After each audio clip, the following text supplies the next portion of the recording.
नमस्कार. आपण ऐकतोय डॉक्टर रामचंद्र जोशी लिखित साद देती हिमशिखरे भाग दुसरा. जुन्या गर्भ श्रीमंत खानदानी कुटुंबात माझा जन्म झाला होता. आमचं घरदार, शेतीवाडी वगैरे मिळून स्थावर आणि जंगम मिळकत होती. समाजात आणि सरकार दरबारी आम्हाला मोठी मान्यता होती. जातीने ब्राह्मण आणि धर्माने आम्ही हिंदू असलो तरी सुधारक म्हणून घेण्यात आम्हाला मोठेपणा वाटत होता. आणि त्यामुळेच आमच्या घरात धार्मिक सोहळे काहीही होत नसत. धर्म म्हणजे थोतांड आहे म्हणून त्याच्या नावाने केले जाणारे संस्कार आमच्या घरात घृणास्पद ठरले होते. हिंदू समाजाच्या आणि पर्यायाने साऱ्या देशाच्या अधपतनाला जर काही कारण असेल तर हा धर्म, त्याची ती तंत्र, उत्सव, त्यातील जातीभेद, स्पर्शास्पर्शता, गल्ली गल्लीतील देवळं, वेड्यावाकड्या मूर्ती आणि ध्यान होत, अशी आमची ठाम समजूत होती. आणि या असल्या वेडगळ धार्मिक समजुतीनेच आम्ही इतके नेभळे बनलो की मुठभर परकीयांना आमच्या एवढ्या प्रचंड देशाला वर्षानुवर्ष सत्तेखाली भरडता आलेलं आहे. एवढ्या मोठ्या जनतेला दास्यत्वाच्या शृंखलेत जखडता आलं आहे, याबद्दल आमची खात्री पटली होती. त्यामुळेच की काय माझे वडील उत्तर आयुष्यात ब्राह्मो समाजाचे सदस्य झाले होते. मला वाटतं त्यांच्या मित्रमंडळींच्या संगतीने असेल किंवा त्या काळातील सुशिक्षितांची फॅशन म्हणून असेल. प्रार्थना समाजिष्ठांसारखा त्यांना कुठलाही पंथ त्यांनी स्वीकारलेला नव्हता. पण आपली पंथीय मतं त्यांनी घरात कधीच आणली नव्हती. त्यामुळे मी लहानपणापासून निरीश्वरवादी, अभक्त, पाखंडी मताचा होतो. आणि त्यामुळेच पूजा, अर्चा, प्रार्थना करणं किंवा देवळात वगैरे जाणं मला काहीच माहीत नव्हतं. माझे वडील सुप्रतिष्ठित वकील होते आणि माझी आई त्या काळच्या मानाने बरीच शिकलेली, म्हणजे तिच्या लग्नाच्या वेळी ती कॉलेजात जाणारी अशी सुशिक्षित स्त्री होती.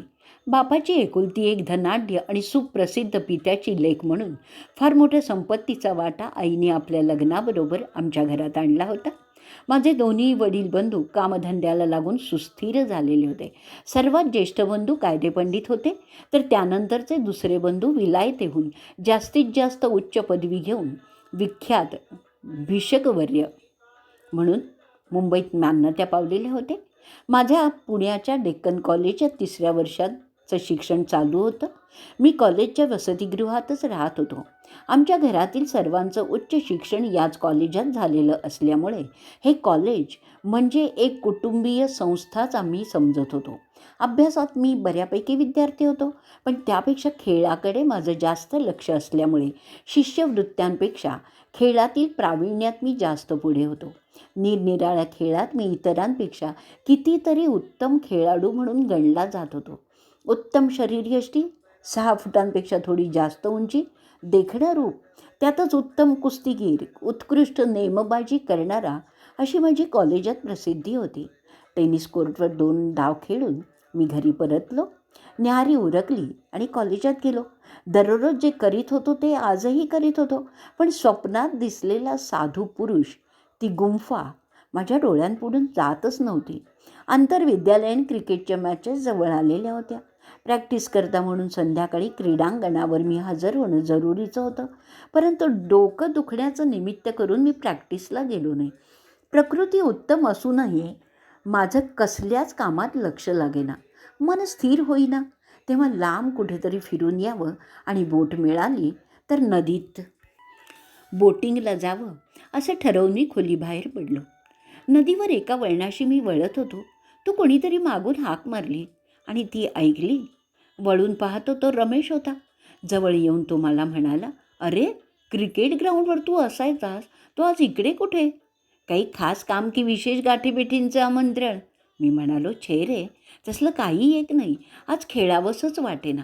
तेव्हा म्हटलं, बोट असेल तर बोटिंग करावं, नाहीतर दूर दूर कुठेतरी चालत जावं. त्यावर कॉलेजची बोट नादुरुस्त असून आणखी आठवडाभर ती दुरुस्त व्हायला लागणार आहे, अशी माहिती रमेशने दिली. सर्वंट्स ऑफ इंडियामध्ये एका विख्यात साधूचं हिंदू तत्त्वज्ञानांची एक वाक्यता यावर व्याख्यान आहे. ते ऐकायला तो गावात जाणार होता. मग तो मला म्हणाला, "तू जर मोकळाच असशील तर चल ना माझ्याबरोबर गावात. व्याख्यान मनोरंजक वाटलं तर दोघंही बसू, नाहीतर येऊ मध्येच उठून." मी आणि रमेश दोघंही एकाच वर्गाचे विद्यार्थी होतो. तर त्याचा विषय होता तत्त्वज्ञान, तर माझा होता अर्थशास्त्र. इतकाच फरक. तो प्रथम श्रेणीचा विद्यार्थी होता. त्याला शिष्यवृत्त्याही बऱ्याच मिळालेल्या होत्या. खिलाडू स्वभाव आणि त्यात उत्तम वक्ता. त्यामुळे कॉलेजात तो सर्वांचा आवडता होता. आणि म्हणूनच आमच्या आवडी आणि विषय वेगळे असले तरी आम्ही एकमेकांचे चांगले मित्र होतो. नदीकाठी एकटं भटकण्यापेक्षा त्याच्या संगतीत मनाला जरा हलकं वाटेल असं वाटून मी त्याच्यासह व्याख्यानाला जायचं मान्य केलं. पण उगाच नाही कशाला म्हणू. स्वप्नात दिसलेला साधू पुरुष आणि आजचं व्याख्यान देणारा साधू यात काहीतरी साम्य आढळलं तर तेही पाहावं, हाही विचार मनात तरळून गेल्याशिवाय मात्र राहिला नव्हता. आम्ही व्याख्यानाच्या जागी पोचलो. तो हॉल गच्च भरलेला होता. आम्ही कशीबशी जागा मिळवली आणि तिथून व्याख्याता दिसत होता. व्याख्यानही नीट ऐकायला येत होतं. प्रास्ताविक, ओळख वगैरे औपचारिक भाषणं झाल्यावर स्वामीजी बोलायला उठले. स्वप्नात दिसलेले साधू आणि व्याख्याते यात काहीच साम्य न आढळल्यामुळे नाही म्हटलं तरी थोडी निराशाच माझी झाली होती. ते चांगले वक्ते होते, त्यांची तयारीही उत्तम होती. श्रीमद शंकराचार्यांच्या संन्यास धर्माबद्दल बोलताना त्यांनी हिंदू आणि पाश्चिमात्य तत्त्वज्ञानांच्या विचाराचं सहज सुलभ दर्शन घडवून आम्हाला दिलेलं होतं. आधारांनी आणि विद्वत्ता प्रचूर भाषणाने आपल्या मुद्द्याचं सखोल विश्लेषण त्यांनी केलं आणि विरोधकांचं खंडनही केलं. त्यामुळे आमच्यासह सर्व श्रोत्यांचं समाधान झालं. रमेश तर व्याख्यान ऐकून इतका प्रभावित झाला की ते व्याख्यान म्हणजे मोठी बौद्धिक मेजवानीच त्याला वाटली. तत्त्वज्ञान हा माझा विषय नसल्यामुळे रमेश जे काय सांगत होता ते सर्व मला समजत होतं असं नाही. आणि व्याख्यान संपल्यावर रमेश आपल्या आप्तांना भेटायला गेल्याने मी एकटाच राहिलो. मनात विचार आला, सिनेमाला जावं झालं. अनेक चित्रपटगृहांपर्यंत गेलो, पण कुठेही मनोरंजक चित्रपटच आढळला नाही. थिएटरच्या मालकांच्या आणि सर्वसामान्य प्रेक्षकांच्या चित्रपटाबाबतच्या हलक्या फुलक्या आवडींबद्दल त्यांना शिव्या देत मी खोली गाठली. रात्रीचे 9 वाजले होते. मी खोली उघडून आत शिरलो. वसतिगृहाच्या शिपायाने धावत येऊन माझ्या हातात एक पिवळा लिफाफा दिला. ती तार होती. हबकलेल्या मनानेच मी अधीरतेने पाकीट फोडलं. का न कळे पण ती तार म्हटलं की मी नेहमीच बेचैन होतो.